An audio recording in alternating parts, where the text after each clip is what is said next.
Welcome to Dolphin Dive Daily, your go-to spot for everything Miami Dolphins. If you bleed aqua and orange, hit that subscribe button and join the pod. There's a cloud hanging over the Miami Dolphins training camp preparations, and its name is Jonah Savaiinaea. The team's second-round pick remains unsigned just days before the Dolphins rookies are scheduled to report, creating a minor yet growing ripple of concern within the organization and among fans. While it's not yet full-blown panic mode in South Florida, the situation isn't exactly ideal, especially considering that Savaiinaea is one of the most important pieces of Miami's offensive puzzle heading into the 2025 season. He's not technically a holdout because he hasn't signed a contract yet, which means he legally can't report. But his absence will still be felt if a deal isn't struck soon. The bigger issue isn't just about him missing practice. It's about the message it sends and the precedent it potentially sets as negotiations stall across the league for second rounders who are asking for something simple: fully guaranteed money. Jonah Savaiinaea isn't alone in this contract limbo. Across the NFL, 29 of the 32 second-round picks from the 2025 draft remain unsigned. It's an unusual standoff and one that speaks volumes about the growing tension between front offices and rookie agents pushing for better financial security for their clients. What makes Savaiinaea's case more pressing for Dolphins fans is the fact that he was drafted with clear intent. The Dolphins didn't just sit back and let him fall to them. They traded up in the second round specifically to grab him, signaling they viewed him as not just a future contributor, but a day-one starter. Now, with training camp rapidly approaching, Miami faces the real possibility of entering its preseason preparations without one of its key offensive linemen, and that's not a small matter when chemistry and reps are so critical for trench players. To understand why this is such a big deal, you need to know what the Dolphins are trying to build. Miami's offensive line has been a work in progress, or more accurately, a work in frustration, for years. They've tried veteran signings, first-round investments, and now a highly touted guard in Jonah Savaiinaea. His tape at Arizona speaks for itself. Physical dominance, a nasty streak, and the kind of toughness Miami has been sorely lacking inside. The Dolphins believe he can bring a new identity to their offensive front, particularly in the run game, where they want to get more push between the tackles. But all of that promise means little if Savaiinaea isn't on the field. Right now, the negotiations have reached a quiet stalemate, and it all centers around one thing: guarantees. Rookie deals are mostly slotted, but the fine print around offsets and guarantees is where the battle lines are drawn. It's important to note that this isn't just a Miami Dolphins problem. Across the league, agents are taking cues from the deals signed by Jaden Higgins in Houston and Carson Schwezinger in Cleveland. Both rookies secured fully guaranteed contracts, which was almost unheard of for second-round picks before now.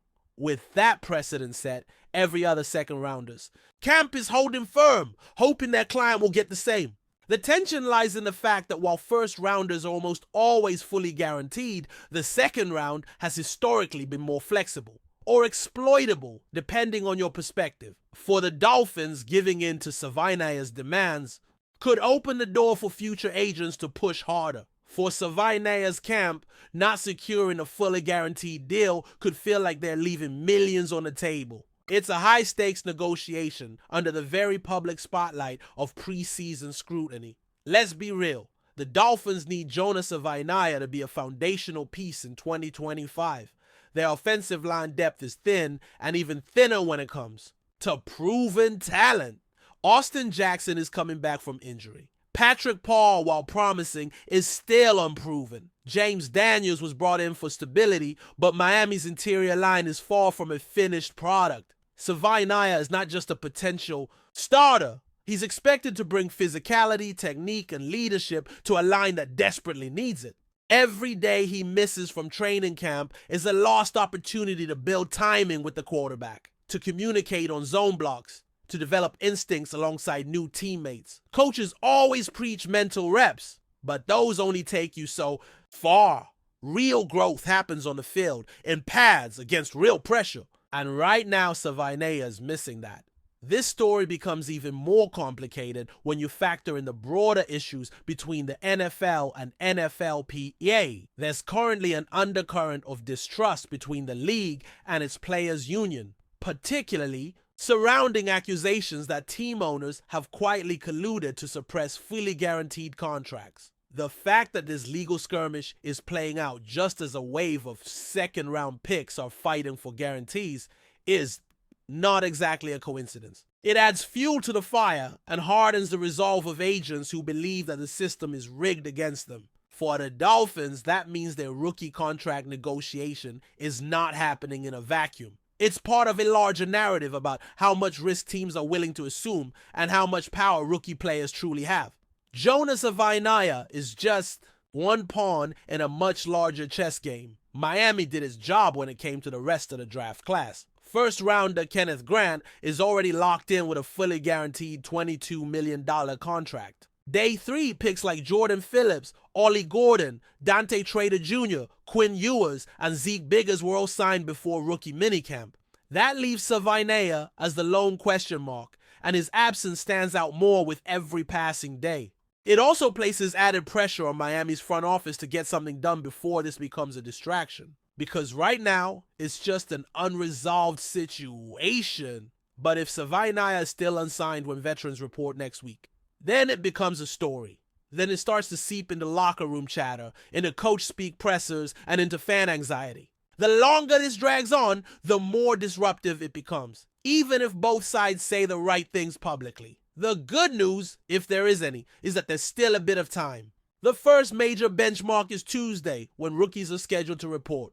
If Avainaya signs before then, this becomes a footnote. If he misses that date but signs before July 22nd, when veterans report, it's a mild setback but nothing catastrophic. The danger zone comes if this dispute carries into late July and August. That's when the pads go on. That's when preseason games start.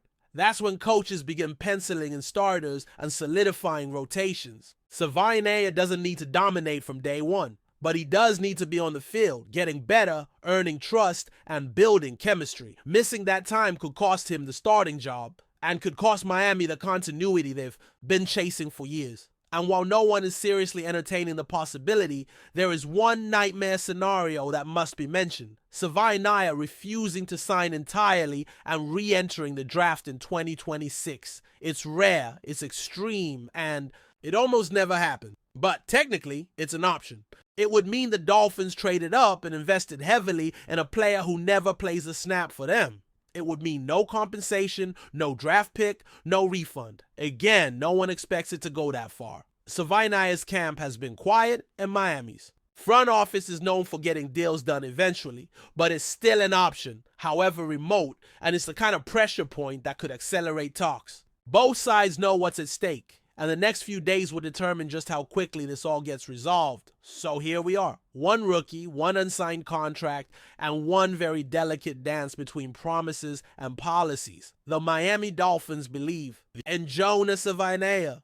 They made that clear when they moved up to grab him. He's supposed to be the guard who helps finally solidify an offensive line that's been too leaky for too long. But belief alone won't get him on the field. That takes ink on paper and numbers that reflect the growing value of guaranteed security for NFL rookies. Whether it's a matter of days or weeks, this negotiation is worth watching. Because it's not just about one player and one team. It's a window into the future of how the NFL handles rookie money, leverage, and power. If Miami and Avainaya can find common ground soon, all of this becomes a short chapter. If not, it might be a long, bumpy road to week 1. Still with us? Then show some love. Hit that like button and let us know in the comments. What's your take on the Fins list? Weak? Guys, something big just happened in Miami, and I don't think we're fully prepared for the shockwave that's about to hit the Dolphins locker room.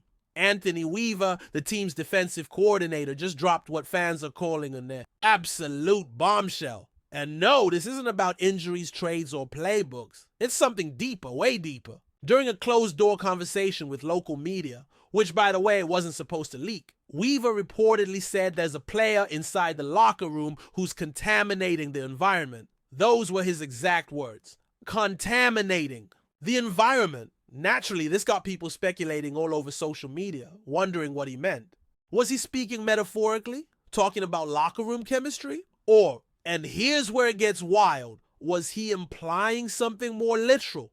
We've seen drama in the NFL before, but this feels like the start of something much bigger. Buckle up, Dolphins fans. Now let's break this down because this isn't just smoke. There's real fire here. Sources close to the team claim Weaver has been frustrated for weeks. Apparently, he's had multiple sit-downs with the front office and even addressed the issue during recent team meetings. We're talking about a respected figure in the coaching staff who doesn't speak lightly. Weaver has always been seen as someone who's calm under pressure, focused on performance, not drama. So for him to speak in such stark terms, using the word contaminating, that's not a slip-up. That's a cry for help, or maybe even a warning. And the kicker? He reportedly refused to name the player directly, only describing him as someone whose energy is infecting the unit. Whoa! That's some strong language for the NFL, especially from someone like Weaver. It makes you wonder, is this about attitude, effort, or something more off the field? And let's not forget, the Dolphins have had their fair share of locker room personalities. Some of them we know don't always see eye to eye with the coaching staff. We've all seen tensions rise before games, during tough losses, and even in practice sessions. But what makes this different is that it's coming from Weaver, a man known for uniting locker rooms, not dividing them.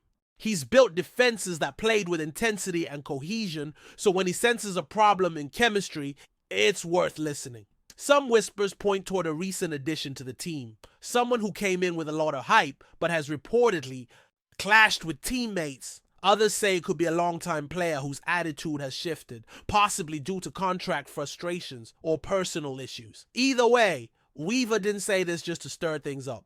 This might be his way of alerting the higher-ups that something's rotten inside. What's even more intriguing is how this is affecting team dynamics behind the scenes. We're hearing that players are choosing sides, small cliques are forming, and the vibe in the locker room has shifted since training camp started. And guess what? This tension might be bleeding into the field too.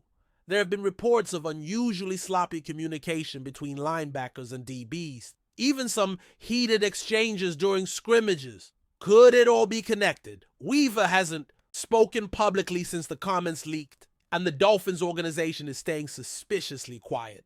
No public statement, no PR damage control, just silence. That tells you something. They're either investigating it internally or trying to wait it out, hoping it fades. But you and I both know that rumors in the NFL don't just fade. They grow legs, run wild, and eventually crash through the doors of reality. This one feels like it's getting there. And let's talk fan reaction for a second. Because Dolphins, Twitter is in full panic mode. Everyone's playing detective, combing through post-game interviews, watching player body language, and even dissecting practice footage to find clues. Some fans believe Weaver could be referring to a defensive back who's been unusually distant with teammates. Others are pointing at a veteran lineman who's been known to stir the pot in the past. There's even speculation about a recently signed free agent who may not have meshed well with Miami's culture. But here's the twist. No one can agree. It's like a mystery novel unfolding in real time. Every comment, every locker room, photo, every mic it up moment is under the microscope. It's crazy and kind of exciting, but also concerning. Because if Weaver's right, and there is someone contaminating the culture, it could spell disaster for Miami's postseason. Dreams. What makes this all the more shocking is the timing. The Dolphins were supposed to enter this season as serious contenders. The front office made smart moves, the roster looks stacked on both sides of the ball, and expectations have never been higher. But if there's division growing from within, a kind of invisible crack forming in the foundation, then everything could collapse fast. We've seen this before in other franchises. One player, one ego, one unresolved conflict can undo months of hard work. Weaver has always prioritized mental toughness, unity, and accountability. For him to say this player is infecting the culture means it's not a minor issue. This could be something corrosive, something that's been left unaddressed for too long, and now it's coming to a head. If the front office doesn't act fast, the locker room could turn into a war zone before week 1.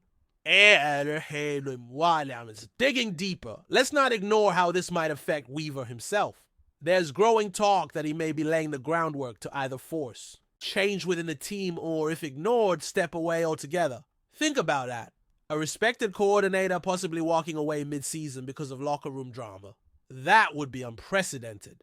But sources say he's genuinely frustrated, not just with the player, but with how management is handling it. Apparently, he's been raising red flags for a while, but his concerns have been brushed off. That could explain why he finally spoke out, even if indirectly. Maybe this is his way of forcing the issue into the public eye. If nothing else, it puts pressure on the front office to do something. Because let's be real, if Weaver walks, it sends a brutal message to the entire team and shakes up the whole AFC picture. It's also important to mention how this reflects on head coach Mike McDaniel. He's known as a player's coach, someone who creates a positive, supportive environment. But that only works when everyone buys in. If one player's behavior is undermining the culture, and if that's going unchecked, then McDaniel's leadership is going to be questioned. Hard. Some insiders believe Weaver's comments were partly aimed at McDaniel, a kind of enough is enough warning. After all, culture starts at the top. If Weaver feels the head coach isn't doing enough to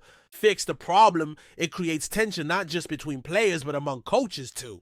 And that's where things get dangerous. Internal staff friction can sink even the most talented teams. The Dolphins may look great on paper, but culture is what wins games in December and January. Right now, that culture might be on shaky ground. Now, here's where the story takes an even darker turn. One anonymous insider, and take this with a grain of salt, claimed that the word contaminating might not have been just metaphorical. There are whispers that a player may be engaging in behavior off the field that's putting others at risk. We're talking potential league violations, health concerns, or even legal gray areas. Again, nothing confirmed. But the use of such a strong word by Weaver has people speculating in that direction. It's not every day you hear a coach use language that intense without something serious behind it. Whether it's psychological toxicity, broken trust, or physical risk, the possibilities are chilling. If true, if the NFL might have to get involved. Until then, the Dolphins organization has a major decision to make. Either address it internally with transparency or risk the media uncovering everything first. And we know how messy that can get. So what happens next? That's the million-dollar question. Will Weaver speak out again, maybe in a press conference? Will the front office step in and remove the so-called contaminator? Or will this whole thing fade into the background like so many other NFL rumors before it? One thing's for sure, this story isn't going away. The Dolphins are under the microscope now, and every move they make, every inactive list, every coaching shuffle, every awkward post-game handshake will be interpreted through this new lens. And let's not forget, the locker room hears these things too. Players know when something's wrong, and it affects performance. So Dolphins fans, keep your ears open and your eyes sharp.